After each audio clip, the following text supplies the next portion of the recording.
Okay, so our last part of this equation is our ISO. So we've gone over the aperture and the shutter speed.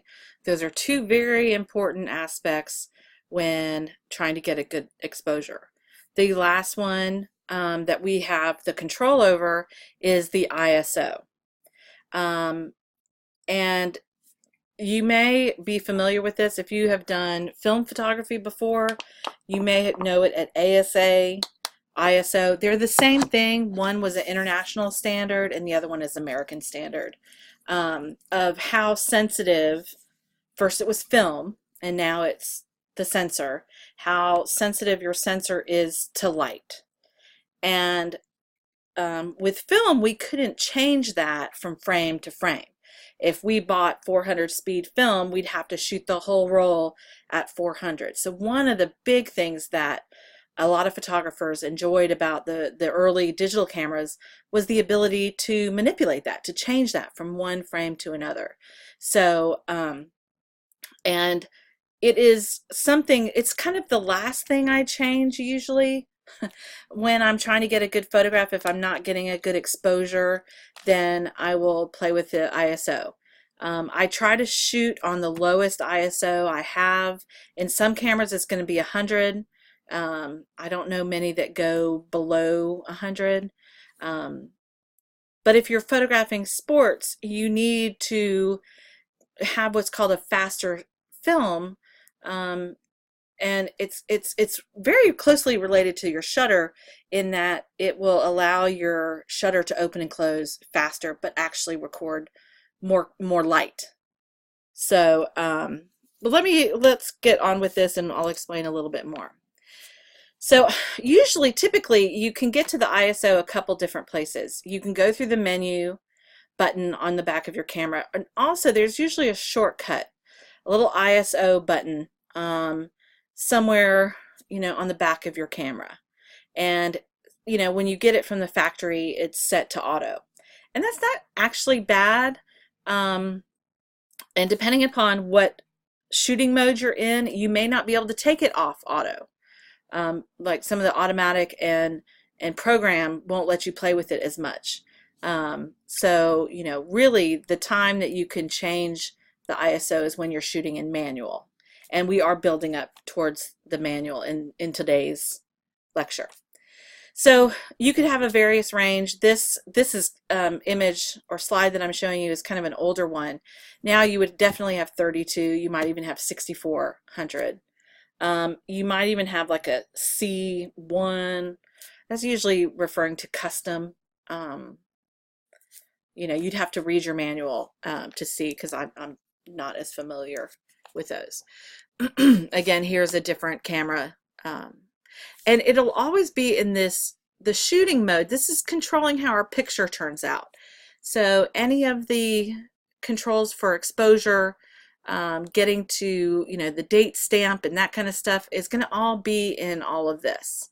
I do think you should become comfortable scrolling through here. This with the arrow, that's the playback settings. This is anything internal with the camera. Whoops, jumping ahead. Okay, so the ISO controls how sensitive the sensor is to light. These three images, the lighting is exactly the same. The only thing that changed was the ISO. So the ISO and the one on the far to the left, shooting at 100, it takes longer to get a good exposure. So with whatever shutter speed and aperture they're using, it's coming out dark. Okay, 3200 looks like the best exposure, and that's kind of in the middle. And then ISO 800 looks too bright, so it's letting in too much light. So if you're having problems and your images are coming out like this photo, you want to increase the ISO number and do it step by step, because there's no guarantees, where you're going to end up, where it's going to be good. So you could try 200 and then 400 and then 800 and then 1600. And if you notice those numbers, they're doing the same thing that the shutter speed and aperture did. They're twice as fast. Boom, boom, boom, boom, boom. I'm not sure where 3200 comes in. It may be a third stop or something like that. Yeah. So if your image is too dark and you can't change the shutter speed because you don't have a tripod, so you have to be, above a 60th of a second, and you want a certain depth of field, so you can't change that, the last thing you go to is you adjust your ISO. Okay? Too dark, increase. Too bright, decrease. Okay? The other thing that the ISO does is it helps us stop action or show motion. Because the ISO 800 is considered faster, it can take or it can freeze an image easier with a higher number than it can with a lower number.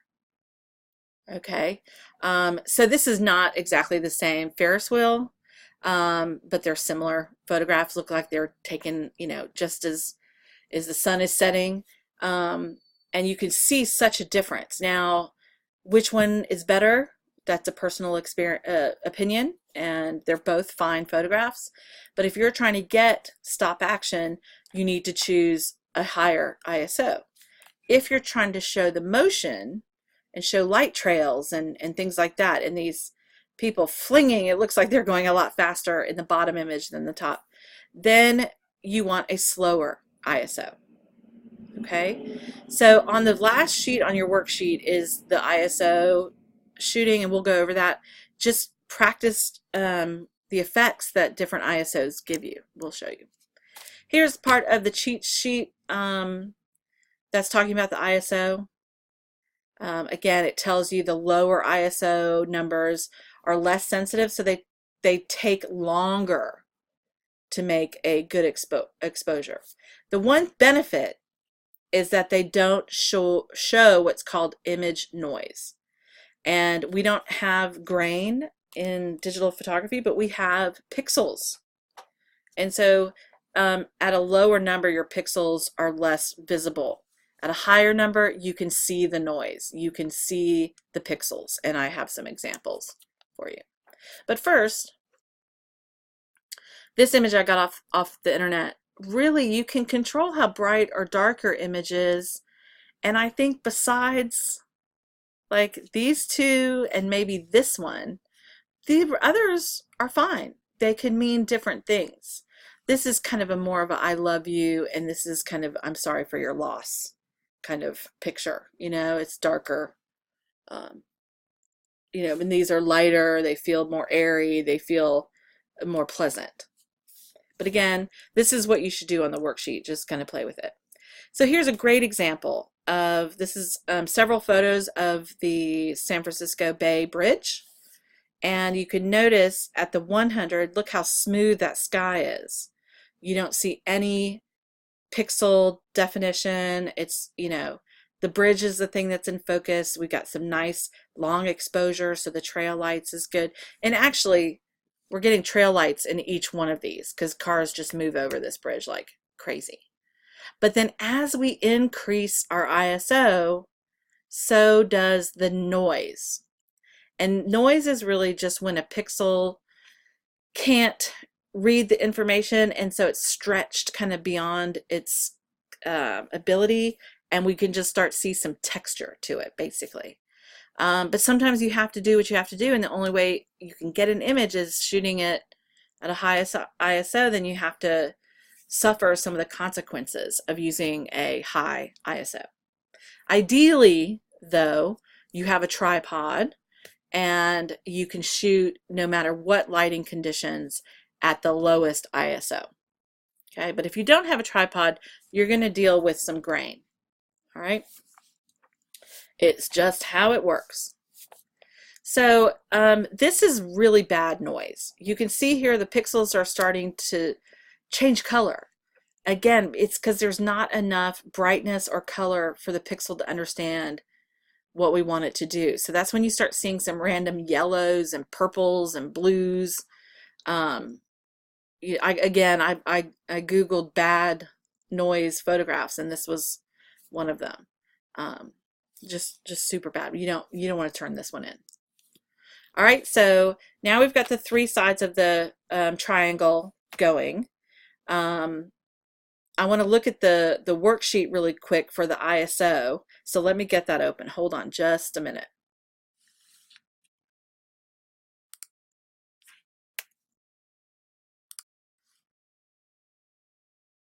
Okay, so here's the last part of the worksheet. And make sure, you know, that you understand that the ISO controls how sensitive the sensor is to light. It can also control our ability to shoot in more difficult situations. And when shooting in manual, that's when we have the most freedom with this. So what I would like for you to do is, you know, take the same picture several times going through the ISOs that you have. And then upload those to your computer, and you can even through preview, if you just, you know, preview them really quickly, you might be able to see the different quality settings that and how they render, what they look like. Then, you know, the next time you might photograph something moving fast, you know, if someone on a bicycle or skate park or something to that effect, car traffic, if they're going really fast. I will tell you, most sports photographers shoot at 16 or 3200, maybe 800, you know, in the slower sports. But NASCAR, I'm not even sure where they are. A lot of times in NASCAR, they're doing a lot of panning. So they're moving, and I'm not really sure which driving competition drives faster. So, you know, but the faster the sport, the higher ISO you need. If you have children playing, you know, t-ball or, you know, Pop Warner football, they're not going to be running as fast. So you could be fine at 400, which is kind of an average ISO. And the pixels aren't big either way. You know, as you get into more adult, faster sports, maybe 1800, 1600, and you can still maintain a little bit of quality there too. It also depends upon the lighting. Like I said before, there are never always anything. And so if you have really good lighting on the court or on the field, you know, if it's midday, you can get different quality images too. So experiment with that. But ISO will always help you out of a bind.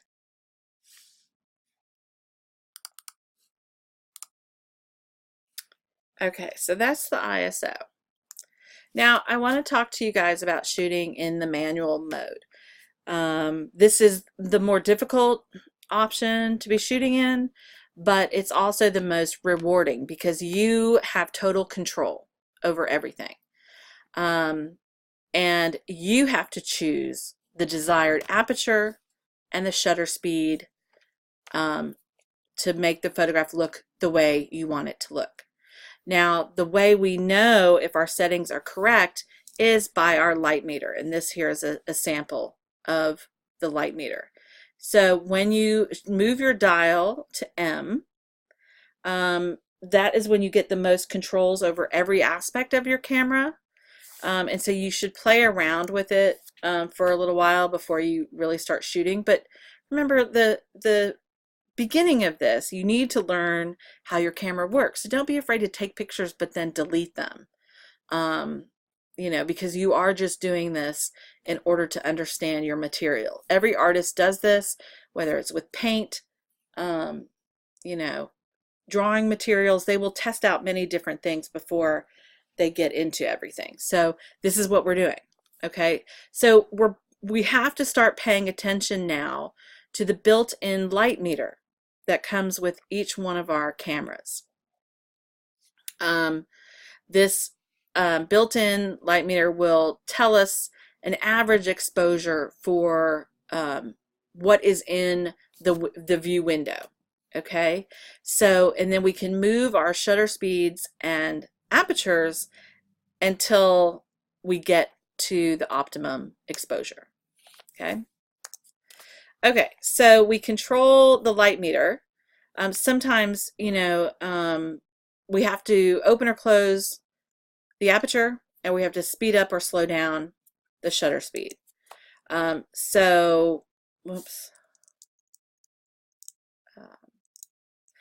I'm sorry, skipping here.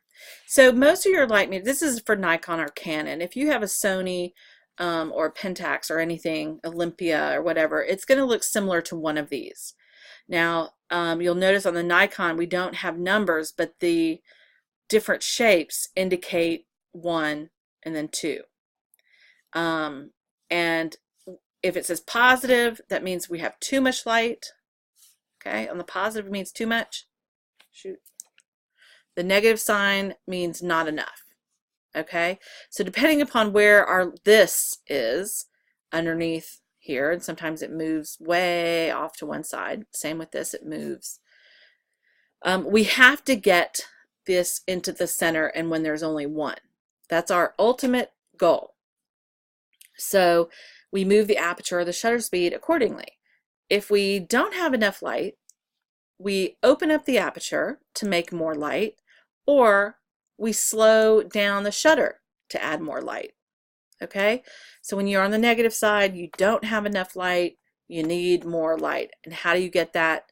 In the aperture, open open it wide, go to the lower numbers. In the shutter speed, you're going to the lower, slower shutter speeds.